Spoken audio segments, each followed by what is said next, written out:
Guys, eto na nga yung part 2 ng ating DIY Tagaytay trip. Pagpasok sa entrance, ayan agad yung bubungad sa inyo. Yung mga stall ng mga pagkain. Ayan, nakakatakam, nakakagutom. Tamang-tama nga, pagdating namin, nakapag-lunch na kami dun sa McDo. Kaya, di na muna kami nag-snack. Ayan, video-video lang, tingin-tingin ng mga items. Ayan, meron din dito mga souvenir items.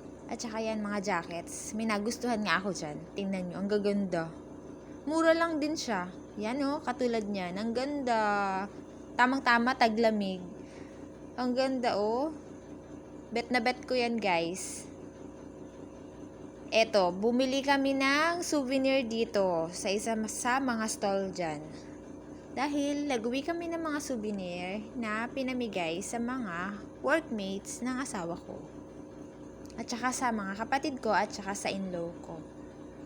Ayan, may mga pagkain din dyan na pwede siyang pampasalubong.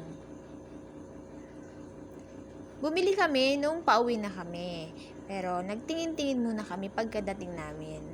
Yan guys, di ka magugutom sa loob nitong Sky Ranch dahil ang daming pagkain, ang daming nagtitinda.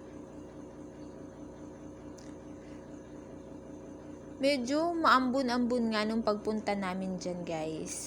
Malamig talaga sa Tagaytay. Kailangan na kapag pupunta ka dyan, naka-sweater ka or naka-jacket.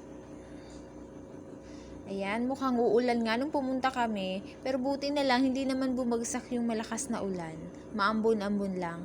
Ayan o, kitang-kita natin yung ganda ng Tagaytay. Ayan. Ang ganda ng hangin, ang sarap ng hangin, fresh na fresh. Ayan, may mga mesa dyan. Kung may baon kayong pagkain, pwede din kayong kumain dyan. May mga rides na pwede kayong mamili ng mga rides na pwedeng sakyan. Ayan. Ganda, di ba guys? Lalo na kung kasama nyo yung pamilya nyo, yung barkada nyo, mag-enjoy talaga kayo dito talagang. Sulit yung trip nyo papunta ng Sky Ranch. Di ba? Actually, hindi kami dyan sumakay. Kasi takot na ako. Kasi nung nag-enchanted kami, ay nako, may hiluhin na. Ganyan talaga siguro kapag hindi na tayo bumabata. Ayan. Picture taking, video, pang YouTube, pang Reels, pang TikTok. Eto ang ganda sumakay dyan. Kundur. Ikot-ikutin ka, ayun pa. Mga teenager, halos ang mga sumasakay dyan guys. Hihiluhin ka, ayan, bago ka ibababa.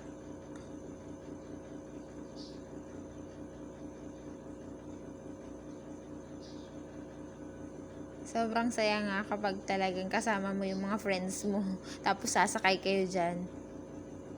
Diba? Inaaya ko tong asawa ko, ayaw sumakay. May hilo daw siya. Tsaka busog pa kasi kami. Kaya hindi kami sumakay agad sa rides. Yung entrance mo, hindi pa kasama yung mga rides sa entrance fee. Ayan, diba? Tuwang-tuwa nga ako kahit nanunood lang ako ng mga nagra-rides.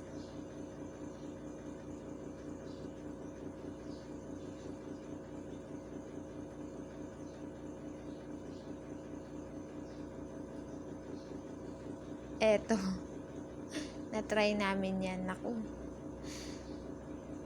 Eto din, ang laki-laki. Ferris wheel. Close naman siya. Close yung door. Eto. Vikings. Ayan yung mga presyo ng mga rides, guys. Kung gusto nyong makita, andyan yung mga price. Merong 100 plus, merong 200 plus, merong nasa 300 at 400. May mga pambata at may pang-adult. Ayan. Andyan, pwede kayo mamili. So, dito sa loob din, meron din ditong mga booth ng mga snacks. Ayan. Kung magugutom ka na, pwede kang mag-snacks dyan. Ayan, may mga bilihan din dyan ng mga pagkain. Dito, may mga rides pambata.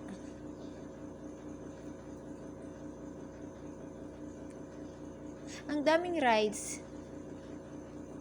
Mag-e-enjoy ka at talagang magsasawa ka na lang sumakay.